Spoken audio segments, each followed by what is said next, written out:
Let's go. In this video, I'm going to discuss about 5 natural things that we can use to prevent our scalp from dandruff and itchiness. And itchinessটা হয় কি কারণে বলেন তো, যখন আমাদের প্রচুর পরিমাণ সোয়েটিং হয়, সোয়েটিং হলে পরে ইচিনেসটা বাড়ে, তারপর আস্তে আস্তে ড্যান্ড্রফের প্রবলেম বাড়ে। আর এগুলো হলে পরে আমার যেটা হয়, সোয়েটিংয়ের পরে ইচিনেস হয়, ইচিনেসের কিছুক্ষণের মধ্যে ইচিনেস তো হয়, তারপর আস্তে আস্তে দেখা যায় র্যাশ ফর্মেশন হয়ে যায়।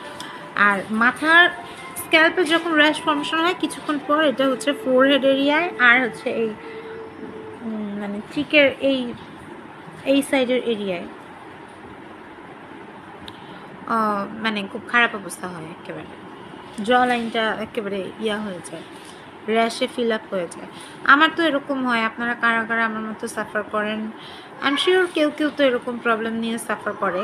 তো সেই জন্য অনেক দিন পর, অনেক দিন নানা রকম ব্যস্ততা গেল, পয়লা বৈশাখ গেল, অনেক রকম ব্যস্ততা গেল, সেই জন্য আমার ভিডিও বানাতে পারিনি, মানে চেয়েছি বানাতে কিন্তু বানাতে পারিনি। তো এখন বলছি 5টা ন্যাচারাল রেমেডি বলছি। তার আগে বেসিক কিছু জিনিস আমাদের মানে মেনটেন করতে হবে, যেটা হচ্ছে যেহেতু গরম পড়ে গেছে, প্লেন্টি অফ ওয়াটার কনজিউম করতে হবে। যত বেশি আমরা পানি খাবো তত বেশি কিন্তু আমাদের স্ক্যাল্পটা হেলদি থাকবে। তারপরে আমাদের ব্রিদেবল ফেব্রিক্স ইউজ করতে হবে। মানে ব্রিদেবল ফেব্রিক্স ইউজ করলে হবে কি, মানে সোয়েটটা খুব তাড়াতাড়ি রিমুভ হয়ে যাবে, সোয়েটটা তাড়াতাড়ি শুকায় যাবে হেয়ার থেকে।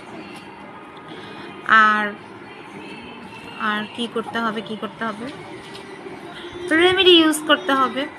রেমেডিগুলোর কথা এখন আমি বলছি। আমরা যারা অফিস করি, আমাদের কিন্তু প্রচুর পরিমাণ পলিউশন দিয়ে এফেক্টেড হয় হেয়ারটা। সো আসলে আমাদের ব্রিদেবল ফেব্রিক্স ইউজ করতে হবে। মানে যে ধরনের ফেব্রিক্সটা ইউজ করলে আমাদের হেয়ারের সোয়েটিংটা কম হয়, বা সোয়েটিংটা বাতাস মানে পাস করতে পারে, সোয়েটিংটা শুকায় যায়, এই ধরনের ব্রিদেবল ফেব্রিক্স ইউজ করতে হবে। আর অবশ্যই বাইরে থেকে আসার সময় মাথাটা ঢেকে আসতে হবে, যেটা আমি একেবারেই করি না, মানে করা পসিবল হয় না। হাতে অনেক জিনিস থাকে, সাথে বাচ্চা থাকে, এগুলো পসিবল হয় না। তারপরেও আমি না পারলে কি হয়েছে, অন্যরা তো পারতে পারে, তাই না? সো সেই জন্য আমি আপনাদের সাথে শেয়ার করছি। আর যেটা করতে হবে, ন্যাচারাল রেমেডিগুলো ইউজ করার ট্রাই করতে হবে। সো ন্যাচারাল রেমেডি কি? ফার্স্ট হচ্ছে অ্যাপেল সাইডার ভিনেগার।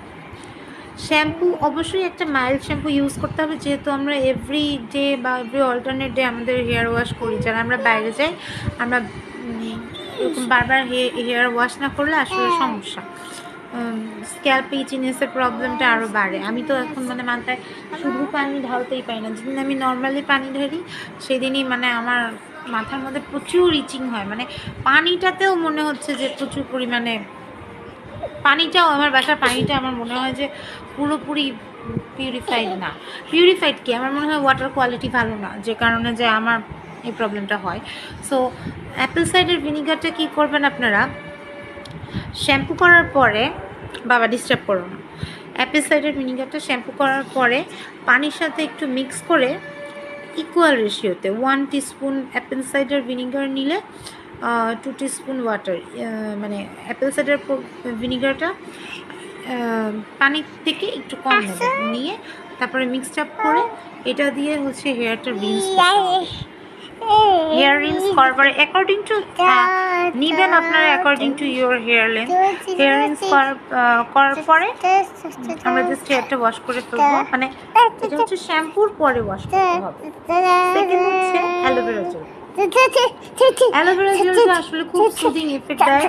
এটা কাইন্ড অফ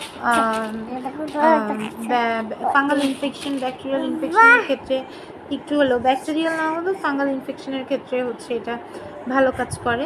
সো আপনি হেয়ারে অ্যালোভেরা জেল ইউজ করতে পারেন। সো কোনো মাইল্ড অয়েলের সাথে যদি অ্যালোভেরা জেল মিক্সড আপ করে ইউজ করেন তাহলে অবশ্যই ভালো ফল পাবেন। থার্ড হচ্ছে লেমন জুস। বাবা এত ডিস্টার্ব করে না। লেমন জুসটা কী করতে হবে, লেমন জুসটা হচ্ছে শ্যাম্পুর পরে ওয়াটারের সাথে মিক্স করে স্ক্যাল্পে অ্যাপ্লাই করতে হবে। তাহলে হবে কি হচ্ছে ইচিনেস আর স্ক্যাল্পের যে ড্যান্ড্রাফ ফর্মেশন বা র্যাশ ফর্মেশন এটা কমে যাবে। আচ্ছা, আরেকটা হচ্ছে সুগার। এটা হচ্ছে শ্যাম্পুর সাথে যদি সুগার মিক্সড আপ করে আপনারা ইউজ করেন তাহলে ড্যান্ড্রাফের পরিমাণটা কমে যাবে আস্তে আস্তে, গ্র্যাজুয়ালি আপনারা দেখবেন ড্যান্ড্রাফের পরিমাণটা কমে যাচ্ছে। তারপরে তো আমি কয়টা বলেছি, lemon juice, aloe vera gel, apple cider vinegar, sugar, আর সব থেকে ইম্পর্ট্যান্ট হচ্ছে কোকোনাট অয়েল। কোকোনাট অয়েলটা যদি অর্গানিকটা ইউজ করতে পারেন খুবই ভালো হয়। কোকোনাট অয়েলটা স্ক্যাল্পে ম্যাসাজ করলে পরে এটা খুব ভালো, মানে আপনার ড্যান্ড্রাফ, র্যাশ, ইচিনেস প্রিভেনশনের ক্ষেত্রে ভালো কাজ করে। আর একটা হচ্ছে tea tree oil. Tea tree অয়েলটা যদি কোনো মাইল্ড অয়েল, যেটা হতে পারে আমন্ড অয়েল, সেটা হতে পারে অলিভ অয়েল, সেটা হতে পারে কোকোনাট অয়েল, যে কোনো মাইল্ড অয়েলের সাথে টি ট্রি অয়েল, আমরা খুব ভালো করে জানি টি ট্রি অয়েল একটা এসেনশিয়াল অয়েল, এটা যদি এরকম মিক্স করে অ্যাপ্লাই করা হয় স্ক্যাল্পে, এটা ইস্ট ইনফেকশন, ফাঙ্গাল ইনফেকশন এগুলো প্রিভেন্ট করতে খুবই হেল্প করে। আশা করি ভিডিওটা আপনাদের জন্য ইনফরমেটিভ হবে। যদি ভালো লাগে অবশ্যই সবাইকে ইনফরমেশনটা স্প্রেড করবেন, ভিডিওটা লাইক, শেয়ার, কমেন্ট করবেন। Thank you, by.